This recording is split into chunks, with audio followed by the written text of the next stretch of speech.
On poursuit maintenant avec Émilie Dallaire.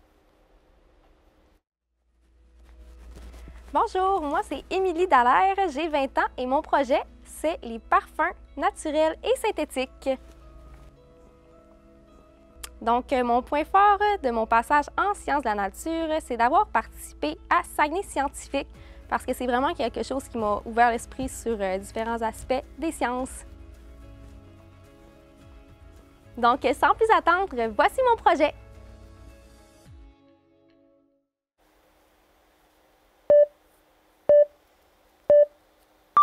Imaginez être invité à un grand gala.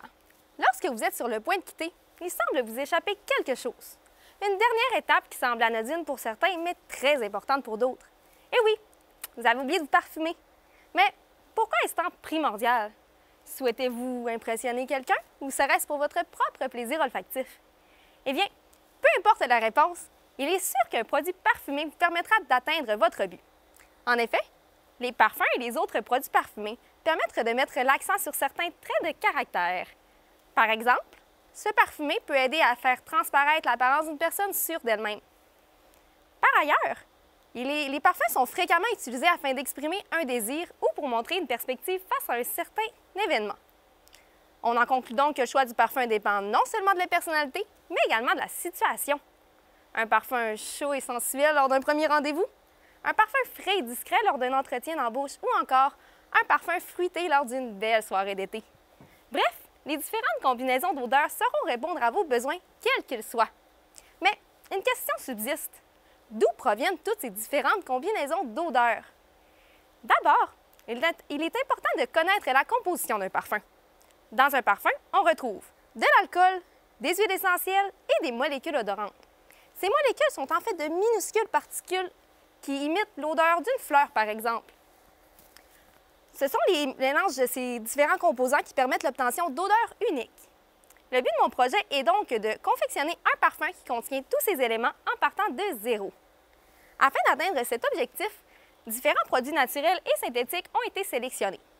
Pour ce qui est des produits naturels, le citron, l'orange et le cèdre ont été choisis afin d'obtenir des huiles essentielles.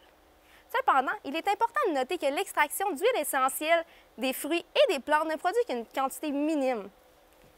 Pour ce qui est du produit synthétique ou artificiel, c'est le bêta-bromostyrène, une molécule à l'odeur de jasmin, qui a été confectionnée. Pour ce faire, c'est de l'acide transcinamique qui a été transformé suite à différentes réactions chimiques. Une fois tous les produits rassemblés, les huiles essentielles et la molécule à l'odeur de jasmin ont été mélangées afin d'obtenir différentes combinaisons d'odeurs. Par la suite, de l'alcool a été ajouté afin de diluer et rendre l'odeur un peu moins forte.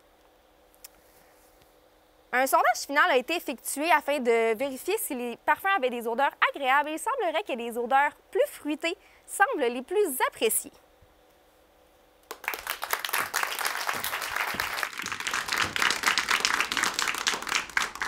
Ah, les parfums, c'est vrai qu'on ne s'en rend pas toujours compte, mais ils font partie entièrement de notre quotidien. Et je pense que c'était très intéressant de savoir justement qu'est-ce qu'ils viennent procurer chez nous, qu'est-ce qu'ils viennent chercher. Donc, merci pour cette belle présentation. Merci. Quel aspect du programme de sciences de la nature t'a vraiment passionné? Qu'est-ce qui t'a marqué? Je dirais que c'est majoritairement les cours de biologie, parce que c'est vraiment là, quelque chose qui me touche là, depuis ma plus jeune enfance. J'écoutais des documentaires à toutes les semaines sur la biologie, les animaux, la physiologie. Donc, je dirais que c'est vraiment ça du parcours de la science de la nature qui m'a le plus intéressée. Et justement, avec ce parcours, où est-ce que tu te vois dans 5 ans? Bien, dans 5 ans, je vais probablement être encore à l'université.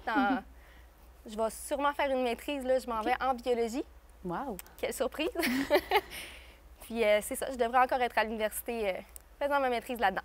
Puis, est-ce que tu penses que... Quel prof, toi, tu apporteras avec toi? Est-ce qu'il y a un prof qui t'a marqué plus, j'imagine, ton prof de biologie, peut-être? Bien, oui, il m'a beaucoup marqué parce que je trouve ça vraiment intéressant. Mais je dirais aussi Isabelle Bouchard, professeure en physique, parce que je trouve que c'est vraiment une personne ressource pour tous les élèves.